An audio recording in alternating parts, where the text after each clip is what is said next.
So, you're about to watch one of the most valuable YouTube courses I have ever made, and for the longest time, it was actually a private course inside of my community, but I decided to leak it out here for free. And so, you're about to watch 4 hours of elite training on how to become a YouTuber. And listen, this video is not about technical AI tools and how to replicate this channel or how to copy this particular niche.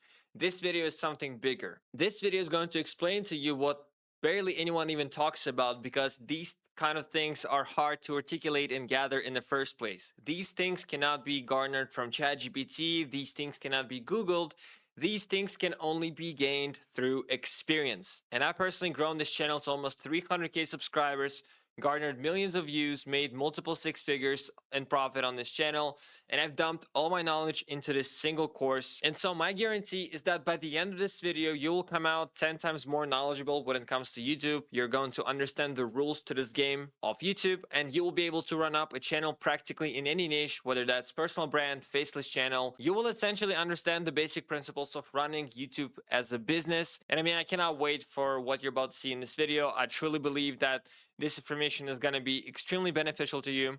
So let's get into it. And before I do get into the video, I do want to let you know that I did recently launch this exclusive program where I basically am going to take on a small group of people and help them basically grow and scale their YouTube channels, just like I did myself. In case you didn't know, I used to make pizzas for a living and now I just do this channel full time, and I've traveled the world making more than I could ever imagine, all thanks to YouTube. And so if you want to do the same, you can book a call with my team and I, and we'll see if you're a good fit. We'll see if we can work with you. Otherwise, let's proceed to the video. So, faceless or on camera. One of the first big considerations for you is, are you going to go with the faceless route or are you going to go with the camera route? Faceless channels definitely have some benefits. More privacy, less reliance on a single person, and you don't need to be good on camera. And that means that the channel can be later sold as an exit or it can be completely automated without you being present at all. However, being on camera and building the channel around yourself can have clear benefits too. It is easier to build a stronger connection with your audience, which can often make it easier to sell things. And of course, you build your own personal brand that can transfer to other things. Both methods can work, and they do work, and it is ultimately your choice to make. And really, what do you want to do in this whole YouTube journey? The route I have initially gone with is a faceless channel, but still try and have personality by introducing an AI character and just genuinely trying to make good videos. And I really think this is a powerful approach to get the best of both worlds. However, over time, I just started showing myself on a channel because I just decided to start doing it. There was no good reason for it. And I guess over time, my channel became like a hybrid channel where there is an AI host and then there is a real human host. So what I'm saying is, nobody is really doing it. I don't know if there is a single other channel out there who's doing, again, an AI host and a human, but that's what I'm saying. Nothing is impossible on YouTube. You create your own game and you dictate your own rules. There's nothing wrong with experimenting over time, but however, at the very start, I recommend you still ultimately decide on the faceless route or personal brand route, and you can start experimenting over time as you gain experience. So branding, and this is an important one. Your brand is ultimately the way people perceive you and the story people believe about you. A great quote is that your brand is what other people say about you when you're not in the room, including the associations and feelings that people have. So when we talk about branding and brand strategy, we're essentially trying to control our story and reputation. We're trying to differentiate ourselves in a positive way. Our brand is what makes us unique from everyone else talking about similar topics and selling similar products or services. So brands should be distinct. You don't want to be the next Mr. Beast. You want to be the next you. So don't just be a ripoff of someone else, create your own brand. And the reason for focusing on branding is that not only does it make you more memorable and credible, it helps you build loyalty. Just think about one of the most successful brands in the world, Apple. They can charge higher prices than a competitor whose product has the exact same specifications, largely down to the brand they have created. Many people are truly loyal to that brand and they will never switch to a Samsung or Android. So branding is going to give us an advantage on YouTube and ultimately allow us to sell our products and services at a higher price. So the next thing I want to talk about is the channel name. Now, obviously, if you're going to go with the personal brand route, this is nice and easy, as you can just use your own name. However, if you're coming up with a brand new idea, here's a few considerations. Is it easy to remember? Is it easy to spell? Is it easy to pronounce? Is it different enough from your competitors? Is it available on YouTube and other social media sites? For example, I've actually encountered this issue. My username on YouTube is AI Guy. My Instagram username is AI Guy YT because it was not available. And my Telegram name is AI Guy Official. I wish it was all one single username, so don't repeat my mistake, and actually figure that out right away, because once you get big enough, people will start making fake accounts with your brand. Like, just look up AI Guy. There's so many fake accounts with my exact profile picture. Once you blow up, your username will be really crowded, so it's better to do that right away at the start. Now, if you're planning to run a business business in the back of your channel, and you basically want to use your channel to build businesses on top of it, check all the .com domains as well. Going back to the previous one, just like usernames, just make sure there is a domain that you can secure for your brand, okay? And question number 7 is, does the name give people some indication of what your content is about? For example, I'm AI guy. Like, what is my content about? Exactly. It takes you literally less than a second to understand what I talk about on my channel. That's the effect I want you to achieve when selecting your name. Now, to be totally honest with you, the name really isn't going to be make or break. On the other hand, the thing is that name doesn't really matter, and we attach meaning to names later. Remember, Google is a made-up word. Many of the biggest brands are just completely made up. Of course, if you can find a name that hits a lot of those criteria, that's great. But often it can be something very simple, like even just describing what your channel is about. Another thing is, you don't have to put too much pressure on finding the perfect name to begin with, because you can change it later anyway. Although I don't really recommend you to do this. And here's a quick story. Actually, my channel was not initially AI guy. My channel was initially Fortis Futura. How did I come up with it? I went to ChatGPT and I asked, hey, give me some Latin variations, something that has to do with the make money online. Basically, I can't remember the exact prompt. It was like a heavy brainstorm process, but Fortis Futura translates from Latin as strong future. I still remember that. And so I was like, okay, cool, strong future, let's do it. And I put the name. And then I'm like, 5 days later, I'm like looking at this Fortis Futura. I'm like, come on, this sucks. And so, because initially I was going to make a how to make money online channel. And then I was like, okay, maybe let's do AI angle. It's interesting. And so I started brainstorming, and that's how AI guy came along. But what I'm saying is, I made my channel, and maybe 2 weeks later, it was actually changed to AI guy. So made a channel, select a name, and then within the first month of posting, you can kind of change your brand. If it goes past that 1 month, just really don't change your brand. Anyway, don't really optimize for a shitty name and then having to change that later, but just know it's an option. On the other hand, if you're like really struggling to choose your name, don't spend so much time on it. That's the point I'm trying to make. And remember, here's another thing. If you already have a channel from before, it is better to start a new channel than rebranding an old one you made, unless the niche is still the same, because as your old subscribers were all there for a different reason, you'll be fighting an uphill battle where the algorithm doesn't understand your target audience, and basically your current subscribers won't even click on your videos. So if you want to know how to create a new channel, it's going to be covered in the next lesson. Now let's talk about graphics real quick. And here's the thing, graphics are kind of important. And when I say graphics, I mean like the logo and the banner. And down in the course, there's going to be a lesson on how to create that manually yourself. I've already shown this throughout the courses so many times, so I'm not just going to show it yet again. Techniques remain the same. There's also tons of tutorials on YouTube if you want to create that yourself. There is no secret magic behind it. However, I do want to explain to you the philosophy behind this stuff and the actual experience I've encountered in the community regarding this stuff. Don't spend more than 1 hour creating your logo and banner. Literally 1 hour is maximum. It's all the time you can give yourself on that stuff, because what we had happen historically is some members in the community, they'll be stuck creating the logo and the banner for like 2 weeks for some reason, and they never even moved forward with their channel, right? Like the important part is to get to the video creation process ASAP. Like that's your goal, not creating the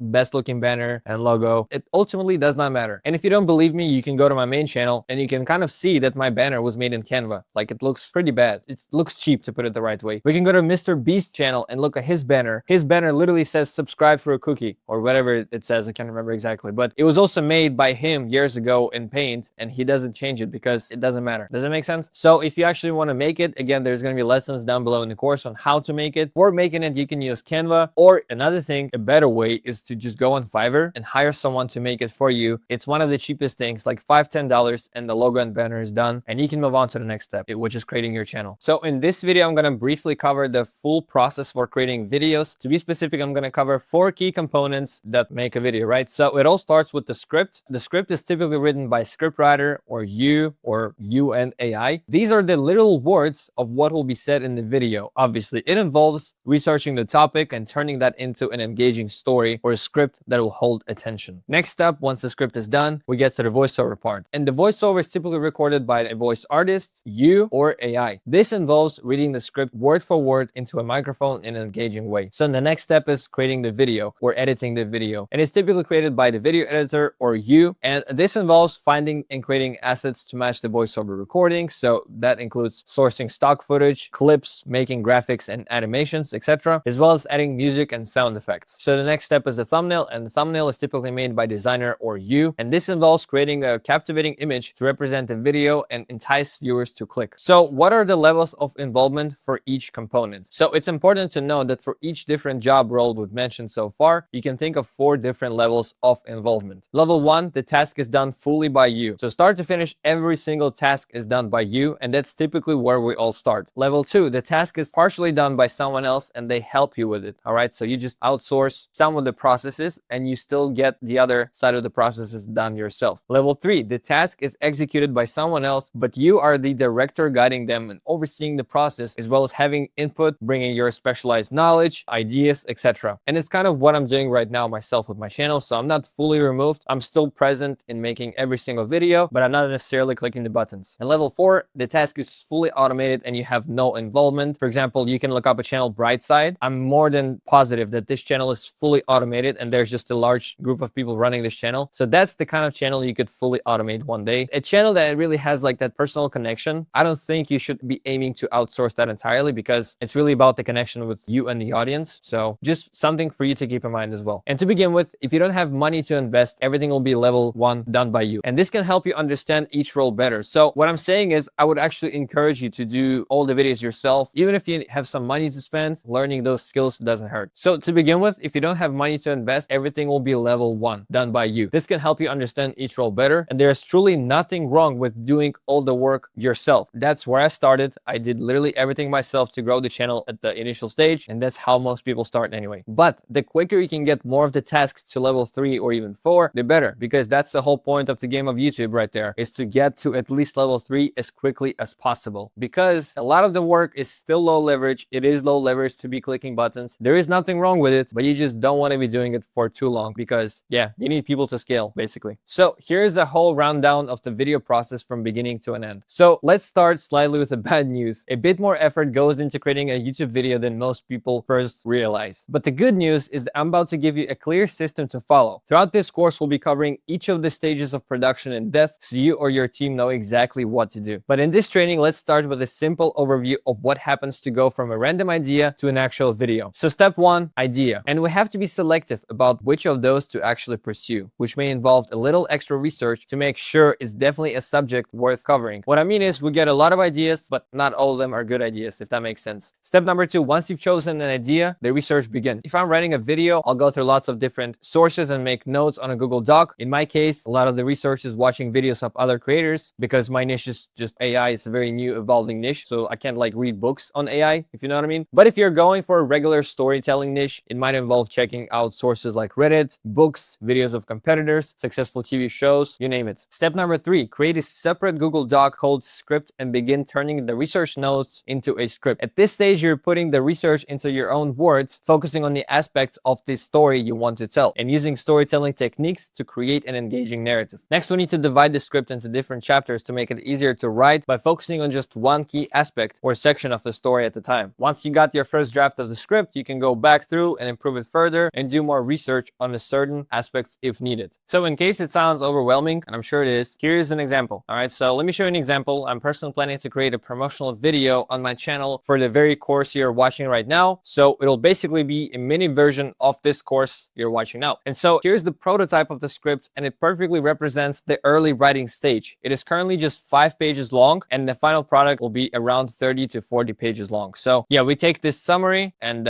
we write out a few hook options. We write out the pain points, some key aspects and whatnot, and we get to writing. So that is exactly what I mean. I'm going to link this doc in the course so you can feel free to go through and kind of understand the patterns here. Anyway, once the script is fully finished, the voiceover is recorded. It's either you reading the script into a microphone, or you're hiring a voiceover artist, or you're using AI like 11 Labs. Any mistakes in the voiceover recording are then cut out. So that's the first stage. You take the voiceover and you do a rough cut of all the long pauses, all the ums, all the failed takes, because there's going to be a lot of them, trust me. For instance, a 20-minute long video, like when you see someone's 20-minute video, presuming it's like professionally edited, those 20 minutes could have been easily 1 hour, 2 hours of actual recording. All right. So that is exactly what I mean here. Anyway, once the voiceover is done, it is sent to the video editor along with the script. You can go through the script document and add comments to every part where you have a specific idea. So for every sentence where I envision a certain graphic or a certain type of clip, I will add a comment on the script Google Doc as a note to the editor. So to show you what I mean, here here's one of the videos I made recently, or here's the script to one of the videos we made recently. You're also going to have access to the script, but basically, as you can see, I highlight certain things. I then leave a comment about the things. I highlight things in different colors, which means they're delivering different message to the editor. So that is one of the ways, or the best way, frankly, to communicate with the editors and to ensure your vision gets implemented exactly you see it. Even if you're editing the video yourself, it is also super helpful to use that same exact technique, to just not rely on your memory, to not overload your brain. Because, you know, when you write, you're immediately going to think to yourself, oh, I'm going to edit it this way and it's going to be so cool in the edit. But you're so far, realistically, like in that moment as you think it, you're so far away from actually editing the video. So again, if you're making the video yourself start to finish, still utilize those comments and leave notes for yourself. It goes a long way, trust me. Anyway, once the video editor is done with the first draft of the video, there is a software called frame.io. You can use it, which makes it super easy to give feedback. You can even add annotations and notes on specific parts of the video to make it clear what needs changing. And keep in mind that sometimes multiple rounds of revisions may be needed, and there's nothing wrong with that. Once the video editor is working on the video, you can send instructions to the thumbnail designer on what the thumbnail should be, or simply tell them what the video is about and maybe share the script and ask them to come up with their own ideas. You may need to send them some revisions to the thumbnail as well. And also feel free to give revisions to your designers too, because thumbnails almost never come out perfectly the first time. So yeah, just keep that in mind. And once all the editing revisions you request are complete, the editor will do the final export of the video. You can then begin the publish checklist. This is all of the things you'll need to do when uploading the video on YouTube, like adding the title and thumbnail. So once everything on the checklist is done, you can either schedule your video or just go ahead and publish, and then you can just breathe out and the job is done. So next up, as you scale your team up, or as your channel scales, you'll have multiple projects ongoing at once. So different videos will be at different points in the process. So for example, your scriptwriter could be working on a script for a video that will be published like in 2 weeks, whereas your editor is working on a video that will be published in 2 days. Does that make sense? And trust me, when it's not just 2 videos, but 5, 10 videos, it does get overwhelming. But don't worry, the more you go through this process, the easier it'll get. And there will be loads of strategies throughout this course to make things even more efficient. Anyway, with that said, another thing you can use to make things less overwhelming is to use my Notion template, which you have right here. So this is a sneak peek to my own Notion. You can see the videos that are currently being edited. There is one video that's being written right now, but usually there will be like a video in each tab, which is kind of right now the production in this stage where just most of the videos are being edited. But anyway, you get the point. Just take a look. It's not hard to figure out what it really means and the purpose it serves. And do make sure to click this link to actually